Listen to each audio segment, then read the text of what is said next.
Out of the gates and ready to go. Hot Bite with Hutton Withrow underway on this Wednesday edition. We're glad you're with us. Plenty to get to, Chad. Good afternoon. Good afternoon, Hutton. Well, let's say this. Coming up in an hour, the Attorney General for the state of Tennessee will be on this program. Jonathan Skrmetti. And on behalf of the state of Tennessee and also the Commonwealth of Virginia, they have placed the NCAA in their crosshairs after the NCAA has attempted to begin an investigation into the Tennessee football program for improper benefits involving name, image, likeness, and more. This is the response to what is a lawsuit, a antitrust lawsuit claiming that the NCAA is, well, they're prohibiting or trying to prohibit athletes from profiting through name, image, likeness based on the collective, in this case it's Spire Sports, that is listed in the lawsuit from the state of Tennessee. The Attorney General joins us coming up an hour from right now. Chad, this is going to be viewed by some. Maybe it turns into many. Is this the NCAA's last stand? Because they are going after a program that, well, they complied and they assisted in a previous investigation, literally months and now years ago, that led to a hefty fine, penalties, and more. And they were complicit in helping. And by the way, this is the NCAA admitting that Tennessee did everything to assist in the investigation. Not Tennessee saying this. Meanwhile, the face of college football right now are the Michigan Wolverines, who, well, they're the national champions, and they sat back and more or less laughed at what was going on behind the scenes with the sign stealing investigation, which is still ongoing, and everything previous to that, which was the recruiting or improper recruiting, violating guidelines and certain rules through the COVID year for recruiting. And we're still waiting on the response from the NCAA and then Michigan again when it comes to whatever happened with Connor Stallions and the sign stealing. And meanwhile, they're going after a program that was actually trying to assist them in an investigation that led to a hefty penalty that Tennessee ended up not only paying, but continue to be the program biggest fine complied. in NCAA history. Yeah.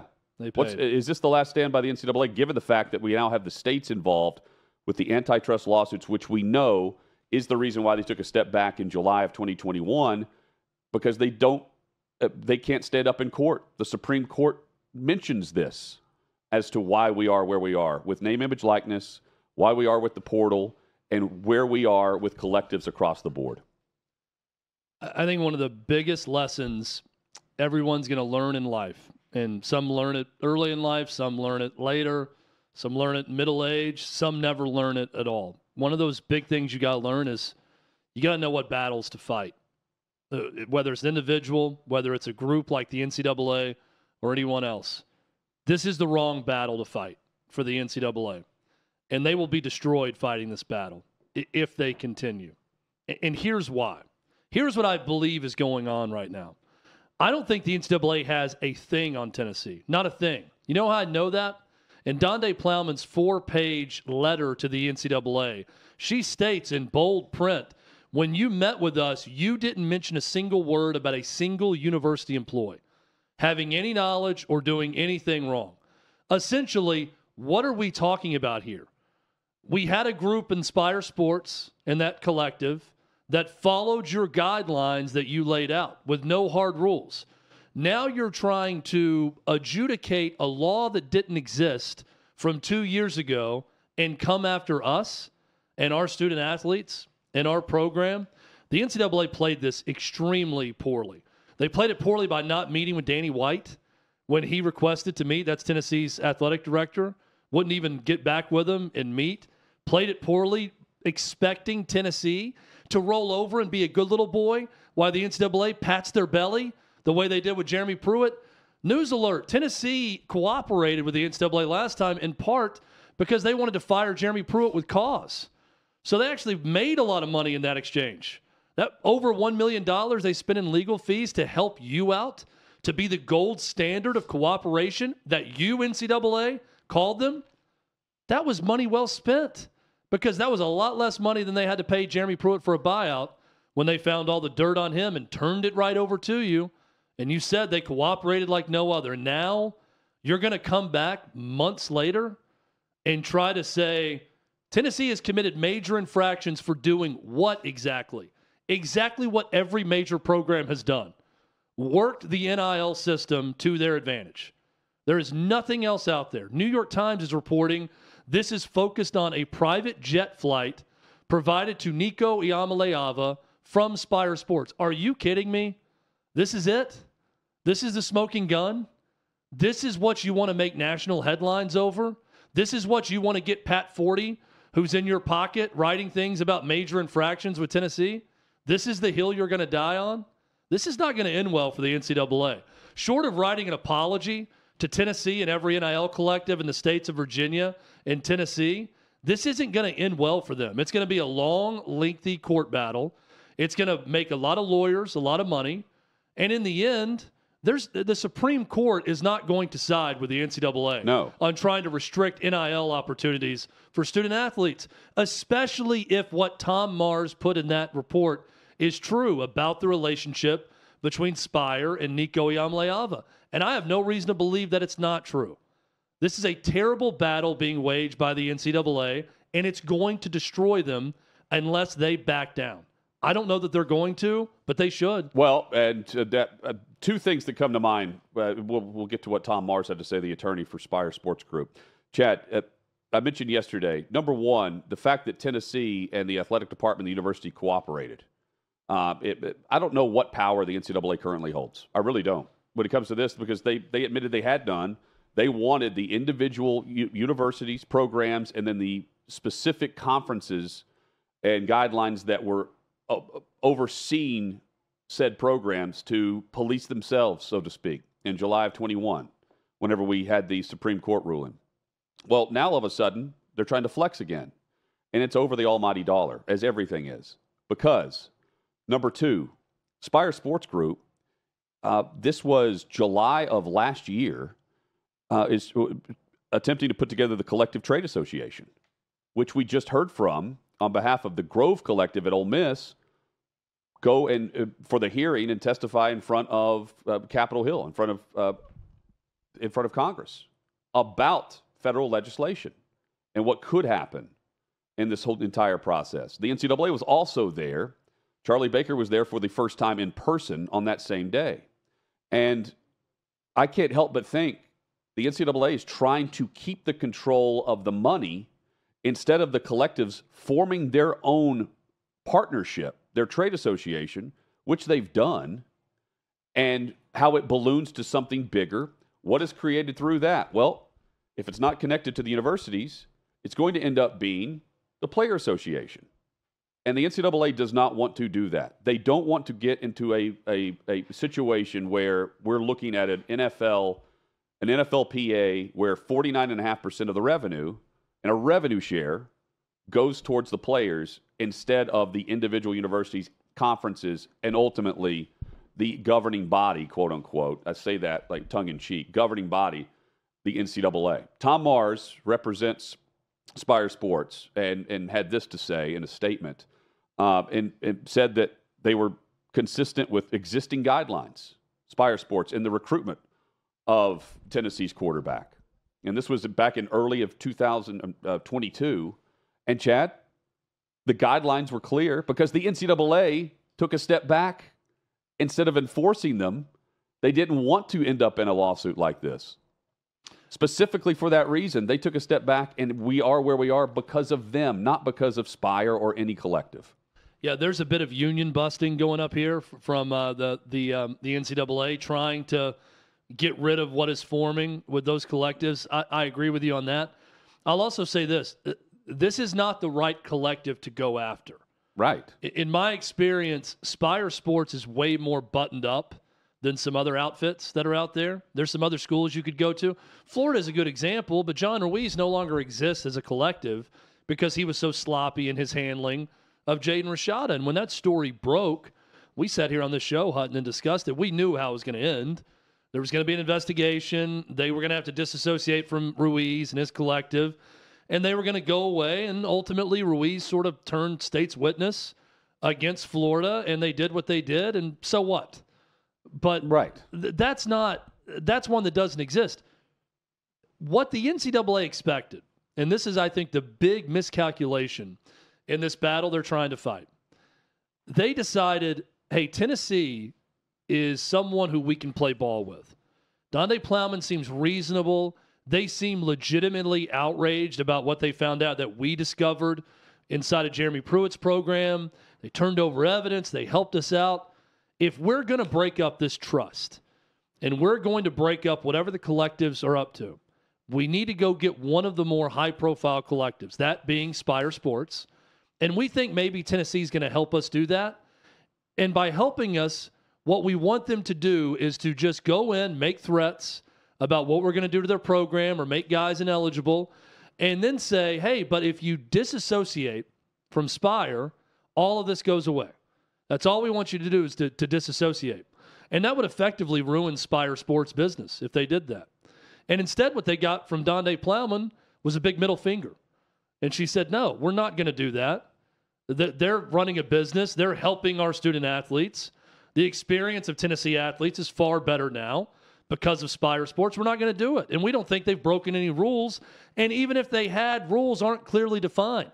So you can go right down the road to Clemson or Florida State, where they've already been, or Georgia or Alabama or Kentucky, and go interview everyone, because we're all doing it because you are spineless and haven't set out any parameters for anything. Instead, they issued guidelines and said, now go to work.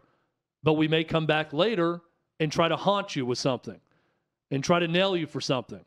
It's just not going to work.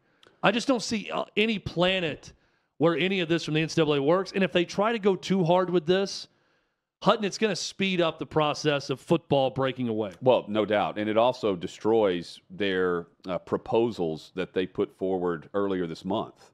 The NCAA, the Division I Council, introduced a proposal that would allow schools to connect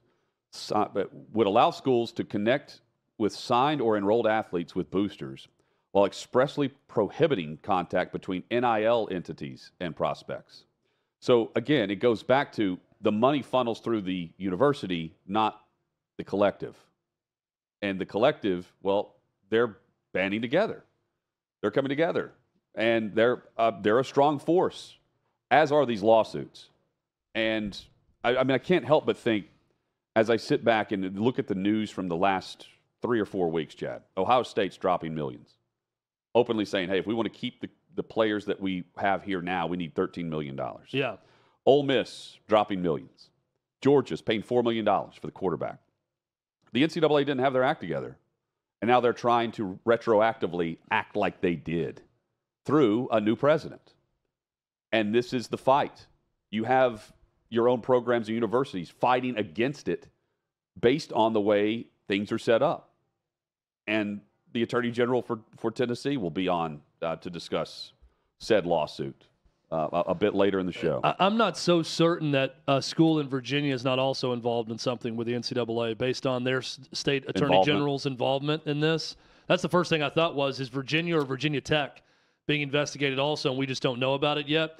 I do know there are 3 or 4 others that are being investigated that no one's reported.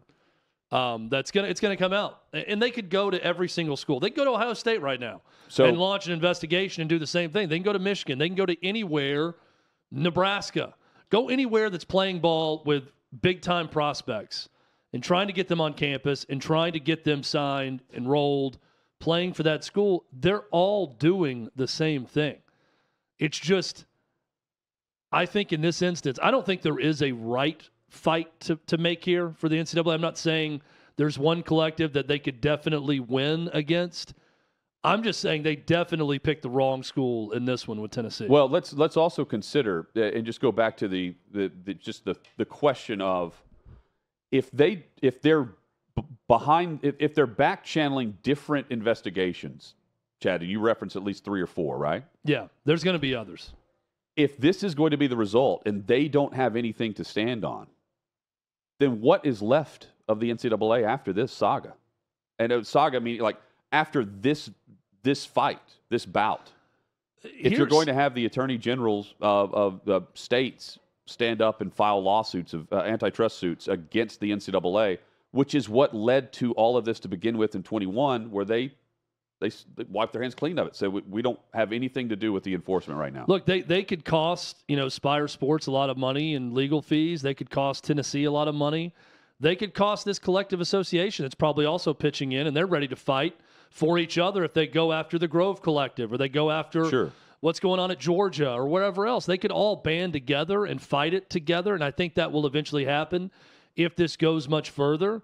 It's also going to cost the NCAA a ton of money with their lawyers, with everything they're going to have to do with this. At what point does the leadership of the NCAA, and I'm talking about Charlie Baker, but I'm also talking about the chancellors, the chairmen and chairwomen of the boards of these schools that comprise the NCAA that's on the leadership council. When did they step in and say, guys, let's save ourselves this? Let's back away a little bit. We don't want to spend all this money. This thing is going to eventually go back to the Supreme Court. You had the Supreme Court last time after Alston saying, hey, you got any other legislation you want to bring our way? Come on. Yep. Right now, something you want to talk about pay for play? That's legal too. We can discuss that at some point, not just NIL. If you want to bring anything else to us, now's the time.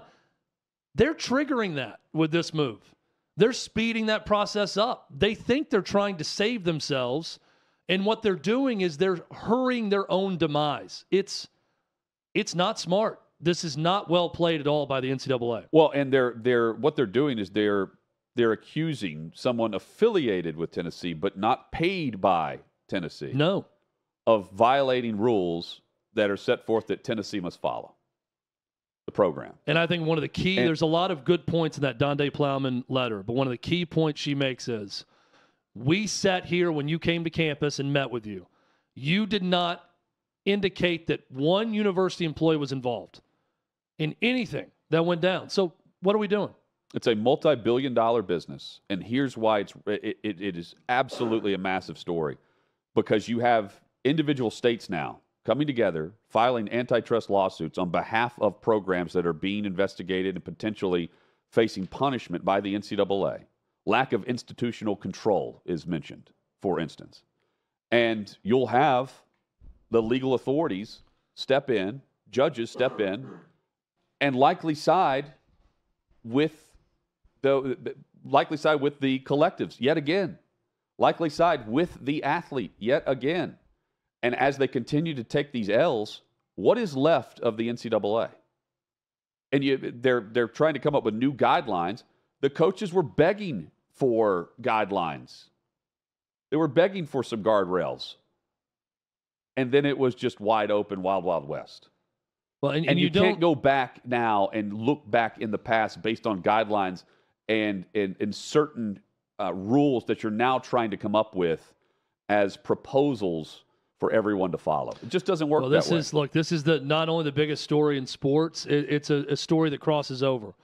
It's got legal ramifications. It's got workplace ramifications. It's culturally significant. Power conference ramifications. This is big time. And this could spark the revolution that we all knew was coming. It's been on its way.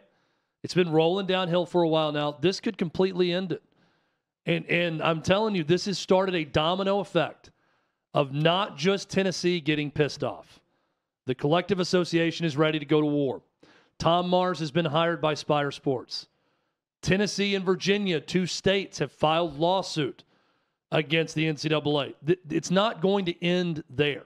It's going to keep going unless the NCAA decides we're not going to investigate this. We need to reset and figure out some actual rules. That is how they save themselves right now.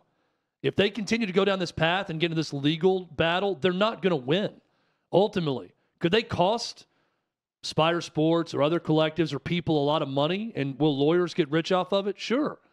But in the end, it's going to go back to the Supreme Court, and you're going to lose. And then you're going to be no more. And then we're going to be clamoring for Nick Saban, head of college football, to come in and figure it out. We're going to have Senator Tommy Tuberville on here again because they're going to try to get Congress to bail them out. It's the same cycle over and over, and they just triggered that vicious cycle by investigating Tennessee for something that seems completely legal right now within how NIL is working on college campuses. Well, and Chad, the other thing, too, they want to come up with guidelines and rules and to be able to enforce them. What they want within that is a structure and a chain of command that does not include collectives. And you mentioned Tom Mars, big-time attorney who's been and is working now with Spire Sports. This is from June of last year. To me, who knows where this ends? It could end with the NCAA not having the power, and right now I don't think they do anyway. It starts well before this, and it starts with something like this. Tom Mars tweeting out, "Proud to be working with Spire Sports." This is June of 2023. "Proud to be working with Spire Sports as it sets the stage to establish a trade association of collectives to collaborate, share best practices, and provide a unified voice to oppose the NCAA's efforts to restrain the rights of college athletes." This is what all of today's news and lawsuits and antitrust suits go back to. This is what they're targeting, the NCAA. Specifically, they're investigating and they're looking to punish the University of Tennessee. And in the same breath, they are listening and knowing that Ohio State's asking for $13 million in order to keep the players on their current roster from last season and hold them over to this season before they even hit the portal and start recruiting their own new players to replace guys that are headed pro. It's ridiculous. And it's flat. It's hollow. Because at the end of all of this, we can see where we're headed, and the NCAA knows that. And they're trying to save this multi-billion-dollar business to keep the pockets heavy on one side instead of the other. That's what all of this comes back to. And they want the money through the boosters funneled through the university, not through the collective. That's what they're trying to ban. High-profile attorney Tom Mars was set to join us this afternoon. At 6:18 this morning, I got the following text from him. "I'll have to put off joining you this afternoon until Friday of next week. I have something that came up with another client that's going to require a lot of my attention today and tomorrow." I'll let you read into that however you want about who else could be contacting Tom Mars in regards to stuff going on with the NCAA. Read into it as you will, but Tom Mars will be on with us next week. We'll ask all about this, but we got a great fill-in for him with the Attorney General of the state of Tennessee, who's filing suit against the NCAA. Now, correct me if I'm wrong, Tom Mars also either represented Harbaugh or Michigan. Harbaugh. He directly represented Harbaugh. There you go. And so, like, the fight against the NCAA is his. I mean, he's at the forefront of this. Yeah, I know. I put that out on Twitter last night that he was going to join. So, want to let everybody know he will join us, just not today. And I'm looking forward to Jonathan Skrmetti, the Attorney General for the state of Tennessee, on with us coming up in a little over 30 minutes from right now. By the way, one quick thing on this before we wrap up. I think a lot of people, I'm the same way, the whole Florida State getting left out of the college football playoffs, good example. Okay. A lot of lawmakers, attorney generals threatening, lawsuits and posting things and grandstanding. I kind of laugh at that political foreplay of you can always win voters when you decide to go and defend the big state institution against something. This is different from that. This is a legitimate lawsuit that's been more than a week in the making with Tennessee and Virginia that's been filed. This is not a threat. And we're going to talk to the Attorney General about this. So usually I do have that same reaction of, okay, here we go again. They're going to go defend the fan base that's mad about something. But is it legit? I think this is legit. I think this is seeking clarity on rights for student athletes as to what money they can make, and that the NCAA has no right in interfering with any of that. So looking forward to talking to the Attorney General coming up. And let's clarify something, too. The point made that had said recruit, it doesn't matter who it was, had it been directly for the athlete if he chose to go to University A, B, or C, in this case, Nico to Tennessee, that's how he would have received the money, then that's a violation. That's a violation. The NCAA could win that, right? That's a violation. It's a direct pay for play. Yes. In contract, in writing. But if it's not that, then it's permissible. Yeah. If you're giving payment to a player and he chooses not to go to Tennessee, but he gets that money anyway, that's permissible. That's not pay for play. And correct me if I'm wrong, this is why Florida's in the crosshairs with Rashada. Yeah, it is. Because there's a paper trail in writing of more or less saying, like, hey, you come here, you're getting this. Look, I've talked to a lot of people in and around Tennessee in this whole situation. I've not found one person that's remotely nervous about anything. I mean, they're just ready. They're just ready for a fight. They're dug in and they're ready to fight this. Everyone I've talked to feels the same way. Now, what is the threat the NCAA can hold over Tennessee? It's one big one. They're going to come in and say Nico Iamaleava is ineligible, and you can't play him. And if you do, you're forfeiting the games. And that's where temporary restraining order is going to be filed. There's going to be more lawsuits. There's going to be more things happening if they try to come in and say that. But that's the big card the NCAA can play. Hey, you still play in our sport, and now this guy's ineligible for flying on a private jet to your school or whatever it is. Right. That's just going to further this fight is all that's going to do. Well, then you get a temporary restraining order, and he plays, and you wait on the enforcement, and it's the entire thing to play out, and guess what happens? Michigan goes on to win the national championship. Yeah. And they represent the sport that the NCAA is trying to enforce against. Yeah, whatever Tennessee does on the field this year will happen with Nico at quarterback, regardless of what's going on in the court system at that time. Right. And you call their bluff because that's what others have done. And they don't – I mean, it's not like Michigan's nervous either. No. Look at what they're offering Jim Harbaugh or did, right? Yep.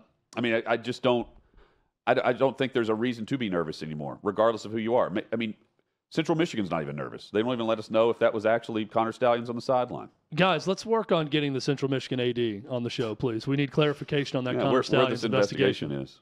Where did the lanyard come from, man? Where does the lanyard come from? First question.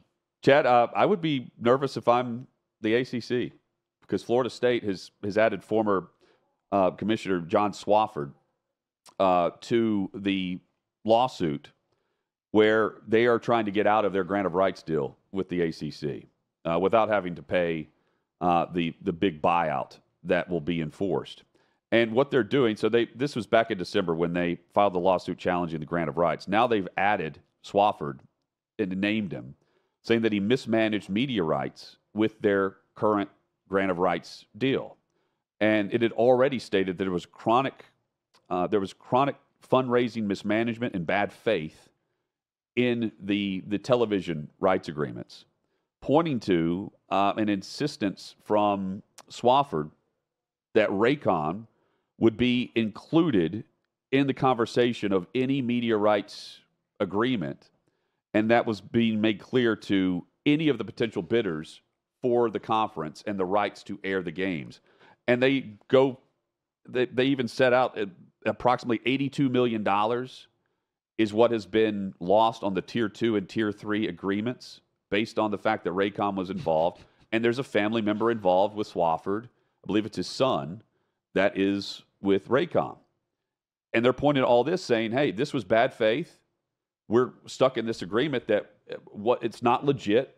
Not only are the individual institutions losing money, the programs, but the current rights holder, the main rights holder, ESPN, they're also losing upwards of $50 million because of the way the negotiations were handled internally.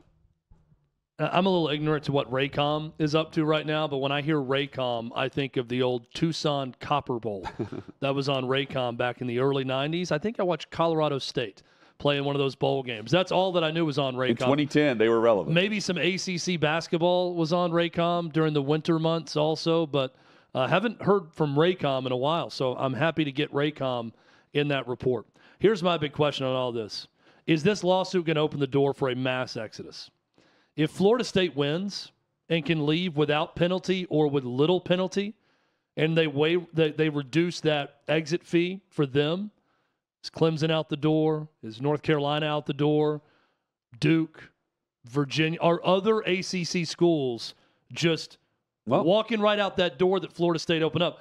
So is this a Florida State lawsuit that ends up working out for everyone to go do something else? Or does it just get Florida State out the door and hurt the rest of the ACC because they get no money for it and they lose Florida State? Chad, I'm surprised we haven't had someone else join in on this already, quite frankly. Many are playing quiet behind the scenes right instead now of Florida they don't have State to. fighting it. Right, because if Florida State if they set precedent with this and they prove that they were in violation of something, it does just open the door for anyone else to leave too once that's proven. Well, I so mean, they could be doing the Lord's work for Clemson. But they were already jumping in and partnering with Florida State on, hey, Clemson, for instance, we need more money. We need more of a share of the pot. Yeah. They were doing that. They weren't letting Florida State fight that first. No. Look, it's cowardice of everyone else if they do that, but it's also kind of smart. If Florida State's the loudest about this, you can just sit back and be quiet. Let them pay all the lawyers. If they find some sort of breach of contract with the schools, well, you can start negotiating with the Big Ten or the SEC. How much and try to get out. How much also do you think the fact that the basketball programs are so down right now? It's a weird time in the ACC in right basketball. Now, last 2 years. They have 3 teams in the tournament currently. Yeah, North Carolina lost their first conference game last night at 9-11 Georgia Tech, and that was their first loss in conference in the season. It's weird the last 2 years that it's not been. I know. Way down. And I can't help but think of, boy, that's really eerie timing when you consider the changing landscape of college sports. Yes. And conference TV contracts and NIL and everything else. You don't hear as much about the ACC playing big boy ball the way you do other conferences and other programs. How about Travis Kelce flexing against Justin Tucker prior to the game, the AFC Championship game, where Patrick Mahomes is out warming up pregame, and you see Kelce tossing the helmet aside. You've got the footballs there where Tucker was warming up on his own on the opponent's side of the field, which kickers tend to do early in warm-ups, not towards the end where the entire teams are out there. And you get both sides going back and forth here, even still, well after the game has been played. On Monday, Justin Tucker was saying, hey, I don't understand why I'm having to talk about something that happened in pregame, because this is a routine that I go through and I've been going through literally my entire career, where I've got everything set up right there. And he said that Mahomes came and asked him to move his helmet, and that he did move it, but he just didn't, because I guess I didn't move it far enough down for his warm-ups to continue. Kelce comes over, tosses them aside, and it leads to the back and forth that we saw through CBS's coverage. Where Kelce's like, hey, if you're going to do this, you need to get it out of the way, and you don't have to be, an ass about it. And, it leads to Kelce saying that, like, Tucker was winking at him. He said he winked at him the whole time, and I'll be honest, Travis Kelce kind of won me over on his side with his description of it. He said it's unusual to put balls down and a helmet right where the quarterback is in his backdrop doing drills, and that Mahomes actually asked him to move it first, and that's when he moved it, but not far enough out of the way, and that's when Kelce got involved and chucked it. Kelce won me over. Hutton, you were on the sidelines of the NFL. This to me is what's odd about this whole scene, right? You were describing how kickers will go on the other side, and sometimes they'll kick off from one end line. You'll have your returners on your side of the field. Yeah, and they'll kick from one end zone to like midfield or past it, right? Right. Tucker was lined up to kick either at an upright or through the end zone, like on the goal line. If you watch the video, and I don't know, look at where his hold is. His ball is placed where he is going to kick. He's a right-footed kicker. He's going to kick at that end zone where they're working out. I'm with Kelce on this one. That's an odd move. And dropping footballs right there where they're doing it, it's almost like Tucker was trying to get in their head and it backfired. Well, the Chiefs kicker would have been on the other side. Yeah, but is the chief kicker? You're missing my point. No, I'm not. Is he on the goal line kicking into their end zone? My point is they can warm up wherever the hell they want to warm up. I'm asking you, have you seen kickers? I have seen kickers kick off from the goal line. And they're working on that because they don't want the balls coming down on the other side of the field at the 20 Have or you the seen 10 them or the kick goal towards line. the goal line, towards that end zone, though? No, but I mean, I don't know if he's working on accuracy, trying to hit the side of the goalpost. They could do whatever they want. I mean, he's entitled to that space as much as Mahomes is. Yeah, I would That's say, my point. I would say he may be entitled to space, but if you're going to bring a ball rack out and It's a also bunch his of home footballs field. and do that, then maybe don't put it right behind the quarterback. But I mean, I'm giving Tucker the benefit of the doubt here, where he's saying, "This is what I do. Chiefs treated it like it was their home This is field what I do for 60 minutes." Sure. In that game, they went out there. Look, you don't want the kicker, firing the other team up before the game. Whatever he did, Tucker did. It worked. Well, the Ravens. We talked about this Monday. The Ravens are always looking for a reason to get fired up. They played. Last overly time emotional.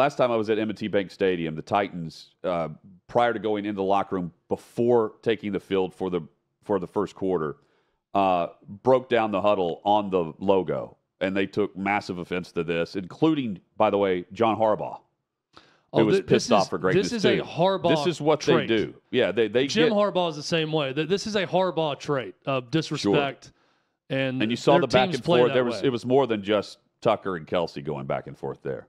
Yeah. Unfortunately for the Ravens, they could only muster a Justin Tucker field goal. Yeah, and Kelce didn't say, he never said like he can't be on our side of the field. He just kind of talked about, there's a time where guys come over, but it's an unwritten rule that you don't drop a bunch of equipment and put stuff right behind where people are, and you kind of go about your business. Well, it sounds like to me Mahomes asked him to move it, which means his equipment was there prior to Mahomes getting there. So it's not like he dropped it there when Mahomes was warming up. I think Kelce said he came in and he put his helmet down while they were doing their drill. He moved and that's it down. when Mahomes said to move it. And he did move it. But then he didn't move it far enough, according to Justin Tucker. Right. And Travis Kelce. Yeah. We got video right now. This is actually Justin Tucker approaching Travis Kelce pregame and the second slap. Even Tucker's saying they're dapping it up prior to the coin toss at midfield after all this. Out cold. Yeah. Look, it worked in the Chiefs' favor. I thought the Ravens were overly emotional in that game. Yeah, they were. I don't know that had anything to do with it. I think Mahomes and Kelce are probably going to be on the same wavelength no matter what in an AFC championship. But interesting pregame protocol on both sides. Yeah, I mean, if you watch the NFL now change something, this is like Mahomes and Allen.